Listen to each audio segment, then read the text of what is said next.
Mi padre, Ernesto, siempre fue de esas personas cuya sola presencia bastaba para llenar cualquier espacio, sin necesidad de pronunciar una palabra. Irradiaba una energía serena pero imponente. Podía permanecer en silencio, leyendo el diario mientras mi madre, Clara, preparaba la cena, y aún así todo parecía estar en equilibrio. Tenía una manera muy suya de mirarme cuando le hablaba, como si de verdad me escuchara, como si cada palabra mía tuviera un peso enorme. Tal vez por eso su desaparición fue tan devastadora, y la mentira, aún más hiriente. Yo, Mateo, tenía 9 años la última vez que lo vi. Era una mañana fría. Él iba con prisa, como solía hacerlo, la corbata torcida y una taza de café en la mano. Me despeinó con una sonrisa y me dijo, hoy va a ser un gran día, antes de salir por la puerta. Nadie imaginaba que sería la última vez que lo veríamos. O, al menos, eso fue lo que todos creímos. Aquella noche, Clara recibió una llamada. Vi cómo su rostro cambiaba por completo. Pasó del cansancio habitual al terror absoluto. El teléfono se le escurrió de las manos. Cayó de rodillas, sollozando y gritando. Yo no comprendía qué estaba pasando. Solo recuerdo la frase que repitió una y otra vez, no puede ser cierto, no puede ser Ernesto. Nos dijeron que Ernesto había sufrido un accidente en una carretera montañosa, en otro estado. Que su auto se había incendiado. Que no fue posible recuperar el cuerpo, pero todo indicaba que era él. Las placas del coche coincidían. Su libreta personal estaba en el asiento. Encontraron su reloj cerca del lugar. El funeral fue breve. A puerta cerrada. Sin cuerpo. Sin respuestas. Toda la familia estaba en shock. Mi abuela Elena lloraba en silencio. Clara parecía una sombra de sí misma. Y yo, un niño de 9 años, de pie ante un ataúd vacío, intentando entender cómo mi vida se había roto en pedazos. Durante semanas, las pesadillas me perseguían. Me despertaba gritando su nombre. Me abrazaba a una de sus camisas, que aún conservaba su aroma. Nadie sabía cómo explicarme lo ocurrido. En la escuela, me trataban con una mezcla de compasión y distancia. Los profesores me dejaban salir al pasillo cuando el dolor me quebraba. En casa, el silencio era absoluto. Clara se volvió más rígida, más fría. Pasaba más tiempo en el trabajo, llegaba tarde, apenas hablaba.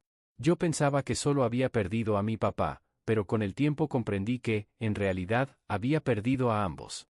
Pasaron los meses. Luego, los años. La vida siguió adelante, como suele hacerlo. Pero algo en mi interior se quedó atrapado en aquella mañana de octubre.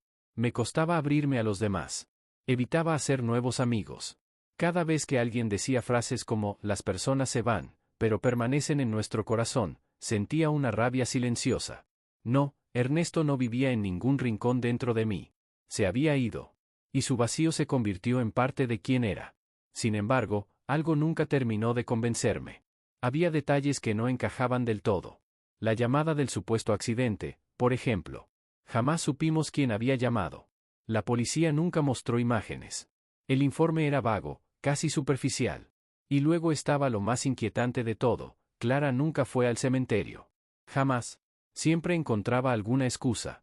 No puedo, no me hace bien, prefiero recordarlo como era en vida.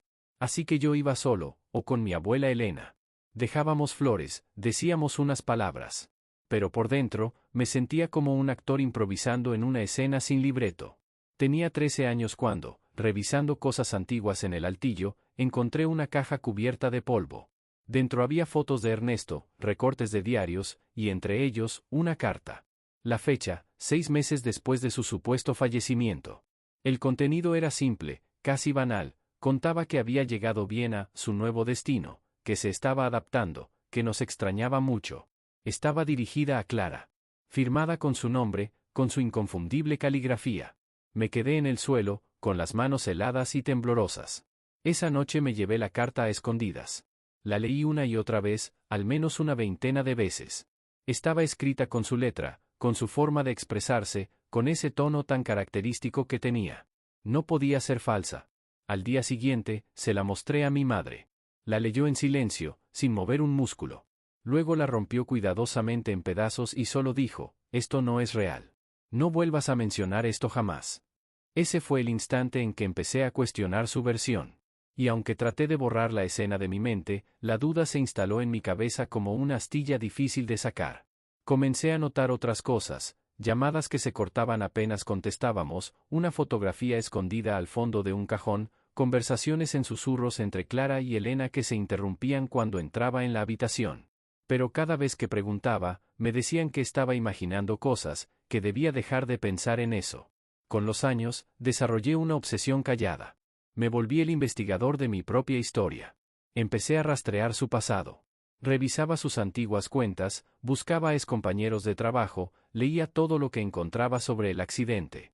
Cuando cumplí 16 y pude viajar solo, fui al lugar donde supuestamente ocurrió todo. Lo que encontré no era una prueba contundente, pero tampoco negaba nada. Era como si todo estuviera montado para parecer auténtico, pero sin dejar ninguna evidencia firme. Y entonces, a los 17, sucedió algo que lo cambió todo. Estaba ayudando a Elena a organizar su ropero cuando una caja cayó de uno de los estantes. Al abrirla, vi decenas de fotos antiguas. Entre ellas, una imagen que no tenía sentido: Ernesto, con el cabello más largo, una barba que jamás había tenido, caminando por una calle que no reconocí. La fecha impresa en una esquina, 2013. 4 años después de su supuesta muerte. Me guardé la fotografía sin decir una palabra. Esa noche no pude dormir. No tenía lógica, pero ahí estaba. Su rostro. Su andar inconfundible. Incluso llevaba la chaqueta azul que yo le había regalado para su cumpleaños número 40. ¿Podía ser una imagen manipulada? ¿Una vieja impresión mal fechada? ¿Un error? Tal vez. Pero algo en mí lo sabía con certeza: Ernesto estaba vivo. Cuando enfrenté a Clara con la foto en la mano, no intentó negar nada. Guardó silencio durante unos segundos, me arrebató la imagen y la rompió sin dudarlo. Luego me abrazó con una fuerza inusual, como si quisiera contener algo que ya se estaba escapando de mí. «Tienes que soltar esto», murmuró con la voz quebrada. «Es lo mejor para ti». Pero ya era demasiado tarde para dejarlo atrás. Algo en mi interior se había encendido, una mezcla difícil de explicar entre furia, tristeza y la necesidad profunda de comprender. ¿Por qué lo hicieron? ¿Por qué fingir una muerte? ¿Por qué engañar a un niño? ¿Por qué esconder la verdad durante tanto tiempo? Cargué con esa incertidumbre durante los años siguientes. No tenía a quién contárselo. No podía hacer preguntas. Pero tampoco podía dejar de pensar en ello. Ernesto se volvió una presencia constante en mis pensamientos. Lo soñaba por las noches. Me imaginaba 1000 escenarios posibles. ¿Estaba huyendo? ¿Tenía otra familia? ¿Había huido por miedo, por vergüenza, por cobardía? Comencé a escribir todo en un diario. Necesitaba sacar todo eso de mi cabeza, darle forma con palabras. Llené cuadernos enteros con recuerdos, hipótesis, emociones. Me obsesioné tanto que decidí estudiar psicología, esperando que, tal vez, entender la mente humana me ayudara a comprender lo que había hecho. Leía sobre desapariciones voluntarias, sobre duelo sin cierre, sobre el impacto del abandono. Mi mundo giraba en torno a ese hueco que Ernesto había dejado. A los 19, seguía sin respuestas. Me había vuelto más reservado. Tenía amigos, salía, me reía, pero todo era superficial. Nadie conocía el verdadero caos que llevaba dentro. Hasta que, un día cualquiera, todo cambió por completo. Era martes. Recibí una llamada de un número que no reconocía. Normalmente las ignoraba, pero esa vez algo me impulsó a contestar. Del otro lado, una voz grave pronunció mi nombre. Mateo. Se hizo un silencio. Soy yo, hijo. Y el tiempo pareció detenerse. Creí que era una broma cruel. Una coincidencia macabra. Pero la voz siguió hablando. Dijo cosas que nadie más podía saber. Detalles pequeños, íntimos. Como el nombre del peluche que nunca dejaba. La canción que cantábamos en el coche. La vez que me caí de la bicicleta frente al parque y me raspé la rodilla. No quería creerlo. Pero sabía que era él. Me dijo que había estado observándome desde lejos. Que había querido contactarme muchas veces. Que no pedía que lo perdonara, pero que necesitaba contarme su verdad. Que, si yo lo deseaba, podíamos encontrarnos. Que vivía en otra ciudad, con otra identidad, una vida completamente distinta, pero que jamás había dejado de pensar en mí. Las manos me temblaban. No sabía si gritar, romper en llanto, colgar o decir algo. Pero dentro de mí, una voz clara me dijo: ve. Así que fui. Sin imaginar que esa decisión iba a cambiarlo todo. Esa noche no dormí. La ansiedad me devoraba por dentro. No sabía a quién iba a encontrar al día siguiente, si al padre que recordaba, o a un desconocido. No sabía si estaba preparado para enfrentar esa verdad que había estado buscando durante una década. A las 7 en punto tomé un autobús con destino a una ciudad en la que nunca había estado. Cada minuto del viaje fue una batalla interna. Pensé en darme media vuelta, en qué decirle si era él, en cómo reaccionar si no lo era. Nos habíamos citado en un parque sencillo, sin cámaras, sin multitudes. Un lugar discreto, como si el silencio fuera parte del acuerdo. Al llegar, vi a un hombre sentado en una banca, con una gorra que le cubría el rostro y unas gafas oscuras que le daban un aire anónimo. Me detuve a observarlo desde lejos, dudando. Y entonces, lo vi sacar una cajita de madera. La sostuvo entre las manos con una delicadeza que reconocí al instante. Esa cajita la había hecho yo en la escuela, con mis iniciales torpemente grabadas en la tapa. En ese momento, supe que no podía ser otro. Me acerqué, con el cuerpo temblando. Él levantó la vista. Nuestros ojos se encontraron durante unos segundos que se sintieron eternos. Se quitó las gafas. Y ahí estaba. Más envejecido, con el rostro marcado por el tiempo, pero sin duda, era Ernesto. Mi padre. Vivo. Me quedé paralizado. Las piernas querían salir corriendo, pero el corazón me tenía anclado. Dijo mi nombre con suavidad. Me pidió que me sentara junto a él. No intentó abrazarme. No lloró. Solo me miró con una mezcla de remordimiento y alivio, como si no estuviera seguro de merecer ese momento. Gracias por venir, susurró. No sabes cuántas veces imaginé este instante. Le pedí que hablara. Que dijera todo. Que lo explicara, aunque no supiera si podría perdonarlo. Necesitaba comprender. Y comenzó. Me contó que, años antes de su desaparición, había comenzado a recibir amenazas. Que su trabajo, del que nunca hablaba con detalle, lo había llevado a cruzarse con gente peligrosa. Que un día, esas amenazas se volvieron personales. Que los riesgos alcanzaron a nuestra familia. Le advirtieron, si no desaparecía, algo terrible podría pasarnos. Intentó encontrar una solución legal. Intentó salir limpio. Pero ya era demasiado tarde. Estaba atrapado. Así que tomó una decisión drástica. Con la ayuda de alguien, preparó su huida. Inventó una historia. Sembró pruebas. Y se desvaneció. Creí que era la única forma de mantenerlos a salvo.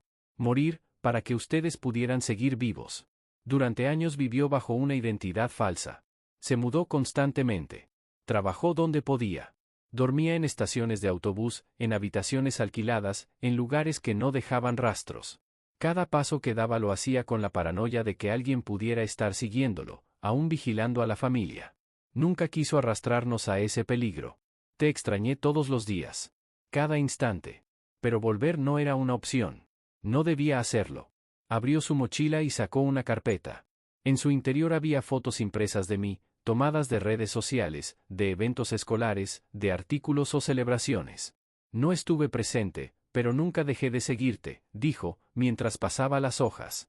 También tenía cartas, escritas a mano, jamás enviadas. Muchas de ellas estaban manchadas, como si el papel hubiese absorbido llanto. Había decenas.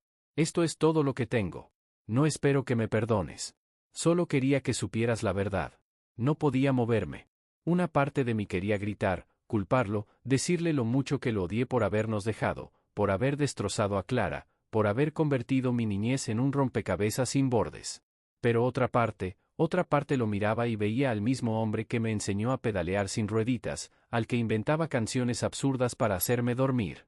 Y todo lo que sentí fue una tristeza inmensa, profunda, que se me escapó en forma de lágrimas sin que pudiera contenerlas. Nos quedamos allí durante horas. Hablamos de todo. De mi vida, de la suya, de mamá. Le conté cómo descubrí la carta en el altillo, sobre la foto, sobre cómo su ausencia definió cada paso que di. Y él escuchaba, con los ojos rotos por el arrepentimiento. No quería que te convirtieras en lo que te obligué a ser, me dijo, con la voz apenas audible. Un hijo roto. Antes de despedirnos, me entregó algo. Era una libreta, gastada en los bordes, con páginas llenas de notas, pensamientos, recuerdos, frases que había querido decirme durante todos esos años. Me pidió una sola cosa, una oportunidad para volver a verme. Solo si yo la deseaba. Solo si dentro de mí quedaba una mínima intención de conocer al hombre que fue, y al que había llegado a ser. Regresé a casa con el corazón revuelto. No le conté a nadie. Temía que todo se deshiciera si hablaba. Que se evaporara, como un espejismo. Pero no lo hizo. Me escribió al día siguiente. Después, una semana más tarde. Y comenzamos a hablar.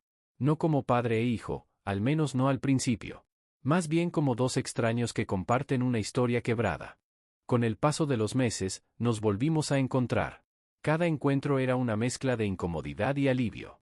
De a poco, empecé a ver el dolor en sus ojos. No para excusarlo, pero sí para entender. Su vida también había sido un castigo, la distancia, el miedo constante, la culpa. La soledad como compañera silenciosa. Me mostró una foto. Era de un pequeño altar improvisado que había armado en cada lugar al que iba. Estaba mi retrato. Una vela encendida. Y una nota: te amo, aunque no esté. Las heridas seguían allí, pero dejaron de sangrar. Empecé a perdonarlo. No porque lo mereciera, sino porque yo lo necesitaba. Porque cargar con ese odio me había desgastado, me había envejecido por dentro. Y entonces entendí algo que cambió todo: las personas que amamos pueden cometer errores imperdonables. Heridas que nos desarman. Pero eso no borra los momentos en que nos hicieron sentir amados. No cancela los recuerdos luminosos. Perdonar no significa justificar. Significa liberarse. Nunca le conté a mi madre. Tal vez lo intuyó. Pero decidí guardármelo. Ella también fue víctima de todo aquello. Y yo no quería revolver el dolor que tanto le costó enterrar. Hoy en día, aún veo a mi padre de vez en cuando. Caminamos. Tomamos café. Hablamos de temas triviales o profundos, según el día. No es fácil. A veces me duele su presencia. A veces quiero gritarle que llegó tarde, que ya no soy ese niño que lo esperaba. Pero luego pienso en todo lo que hemos logrado reconstruir. Y, a pesar de todo, agradezco. Hay familias que se rompen por orgullo. Otras por el tiempo. La mía se quebró por el silencio. Pero también fue el lenguaje, las palabras, las verdades, el valor de decirlas, lo que empezó a repararla. Y si estás leyendo esto, y llevas una ausencia a cuestas, o una mentira clavada en el pecho, o una herida que no cierra, quiero que sepas que no estás solo.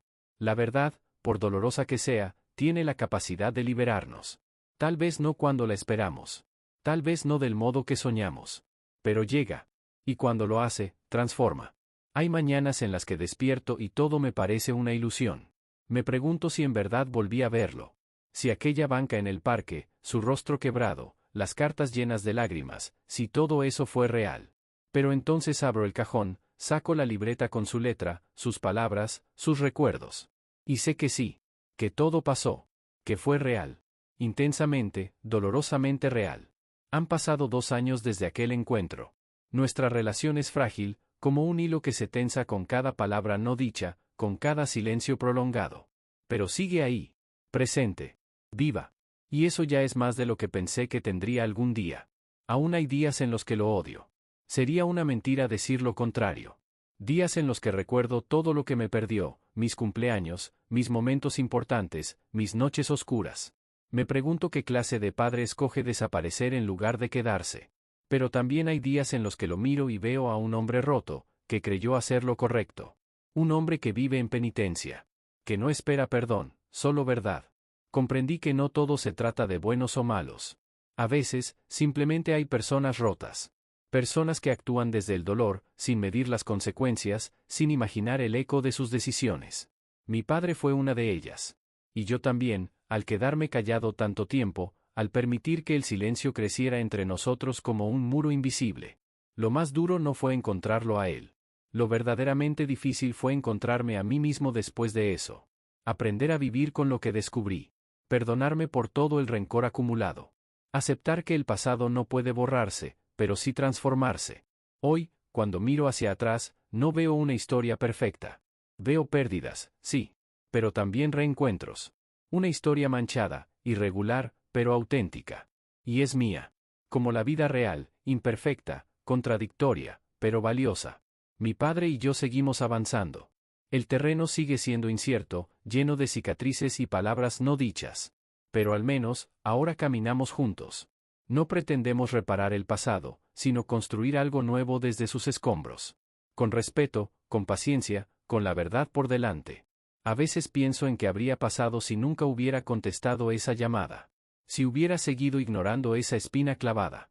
Y doy gracias por no haberlo hecho. Porque esa llamada no solo me devolvió a mi padre. También me devolvió a mí. A partes de mí que pensé que se habían ido para siempre. Si estás escuchando esto, quiero que te quedes con algo, no todo lo que se rompe está perdido.